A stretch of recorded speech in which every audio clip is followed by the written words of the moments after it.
एक व्यक्ति दो वस्तुओं को 960 रुपये में खरीदता है। वह एक को 20% के लॉस पर तथा दूसरे को 60% के प्रॉफिट पर बेचता है। अब वह पाता है कि दोनों वस्तुओं समान मूल्य पर बेची, तो दोनों वस्तुओं का अलग अलग क्रिया मूल्य बताइए।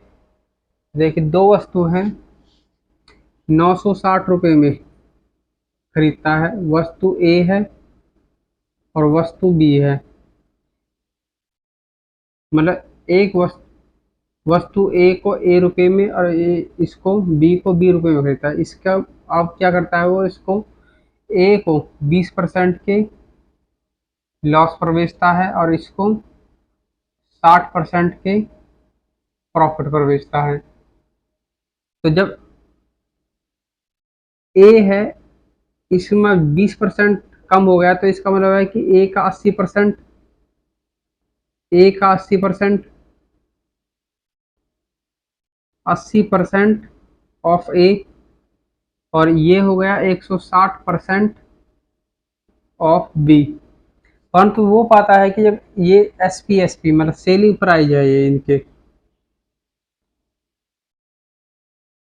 ए जब 20% कम होकर 80% रह जाएगी और ये 60% बढ़ के 160% हो जाएगी, ये सेलिंग प्राइस है। परंतु वो पाता है कि दोनों सेलिंग प्राइस बराबर है। इसका मतलब कि दोनों सेलिंग प्राइस इक्वल हो गए। तो अलग अलग वस्तुओं का सीपी बताइए।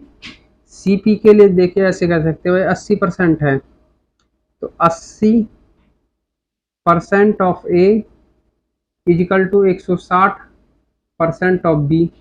परसेंटेज से परसेंटेज कर गया, 80 से ये दूनी, तो ए बटे बी ऐसे लिख सकते हैं, 2/1। यानी जो ए की वैल्यू है वो तो 1, ए की वैल्यू 2 और बी की वैल्यू 1, तो टोटल वैल्यू कितनी हुई 3। जो 3 है, 3 इजिकल टू कितने हैं 960। एक की वैल्यू कितनी हो गई 320। तो अब यहाँ से कर दीजिए 320 इसमें मल्टीप्लाई और 320 यहाँ मल्टीप्लाई, तो ये कितने 640 और ये कितने हो गए 320 यानी जो ए का जो सीपी है, ए का सीपी है 640 और बी का सीपी है वो है 320। अलग अलग आंसर्स।